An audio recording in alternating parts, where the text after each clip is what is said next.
প্রিয় ষষ্ঠ শ্রেণীর ছাত্রছাত্রী, 2025-এর রায় মার্টিন প্রশ্ন বিচিত্রার প্রথম পর্যায়ক্রমিক মূল্যায়নে ইতিহাসে 3 নম্বর স্কুলের সমস্ত প্রশ্নের উত্তরগুলো করে দিলাম। 3 নম্বর স্কুল, আদিম কথার অর্থ হলো খুব পুরনো। অপশান এ, আদিম মানুষের প্রথম কাঁচা মাংস ও ফলমূল খেত। অপশান বি, বুদ্ধিমান মানুষের প্রজাতির নাম হলো হোমোসেপিয়েন্স। অপশান সি, মেহেরগড় সভ্যতা আবিষ্কৃত হয়েছিল 1974 খ্রিস্টাব্দে। অপশান বি, সিন্ধু সভ্যতার সবথেকে বড় কেন্দ্র হলো হরপ্পা। অপশান বি, 2-এর দাগে লেজবিহীন বড় মানুষকে বলা হতো এফ। হরপ্পা সভ্যতার বাড়িগুলি তৈরি হতো পোড়া ইট দিয়ে। উত্তরপ্রদেশের সরাই নহর রাইতে দুদিকে ধারওয়ালা ছুরি পাওয়া যায়।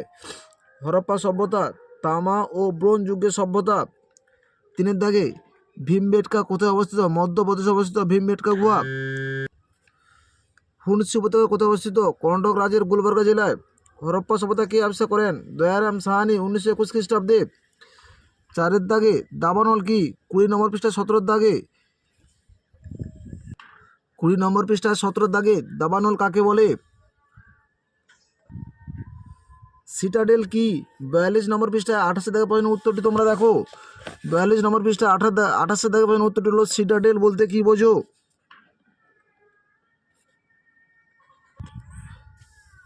5-এর দাগে আগুন জ্বলতে শেখার পর আদিম মানুষের কি কি সুবিধা হয়েছিল? 20 নম্বর পৃষ্ঠা 20 দাগে প্রশ্নের উত্তরটি তোমরা দেখো। 20 নম্বর পৃষ্ঠা 20 দাগে আগুন জ্বালতে শেখার পর আদিম মানুষের কি কি সুবিধা হয়েছিল? আদিম মানুষ যাযাবর ছিল কেন? 21 নম্বর পৃষ্ঠার 25 দাগে প্রশ্নের উত্তরটি তোমরা দেখো। 21 নম্বর পৃষ্ঠায় 25 দাগে প্রশ্নের উত্তরটি তোমরা দেখো। আদিম মানুষ যাযাবর ছিল কেন? হরপ্পা সভ্যতার পতনের কারণগুলি লেখো। 48 নম্বর পৃষ্ঠায় 57 দাগের প্রশ্নের উত্তরটি তোমরা দেখো। 48 নম্বর পৃষ্ঠায় 57 দাগের প্রশ্নের উত্তরটি হলো হরপ্পা সভ্যতার অবনতির কারণ কি ছিল?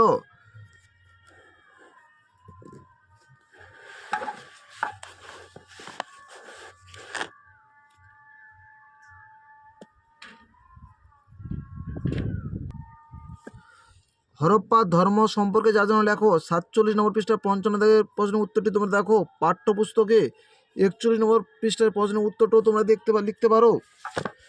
47 নম্বর পৃষ্ঠার 55 দাগের প্রশ্নের উত্তরটি হলো হরপ্পার অধিবাসীদের ধর্ম কেমন ছিল?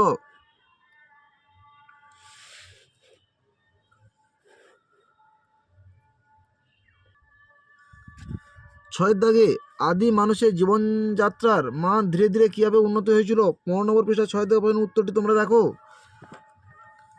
আদিম মানুষ কিভাবে যাযাবর জীবন থেকে স্থায়ী বসতির জীবনযাপন শুরু করেছিল? এই প্রশ্নের উত্তরটি তোমাদের উল্লেখ করতে হবে।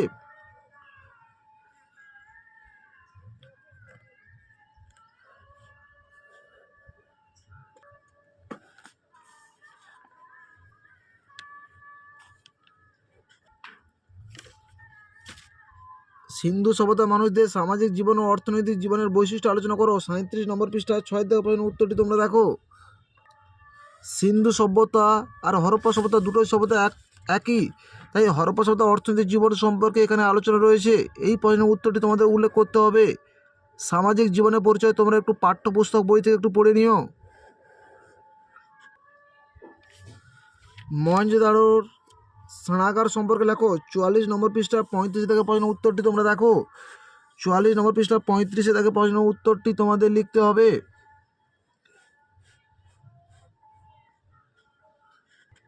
আমাদের ভিডিওটি যদি তোমাদের ভালো লাগে তাহলে তোমরা লাইক করো, শেয়ার করো, কমেন্ট করো। আমাদের চ্যানেল নতুন হয়ে থাকলে চ্যানেলটিকে সাবস্ক্রাইব করে পাশে থাকা বেল আইকনটিকে ক্লিক করে রাখো। আমাদের ভিডিওগুলো আপলোড হওয়ার সাথে সাথে সবার আগে তোমাদের কাছে পৌঁছে যাবে।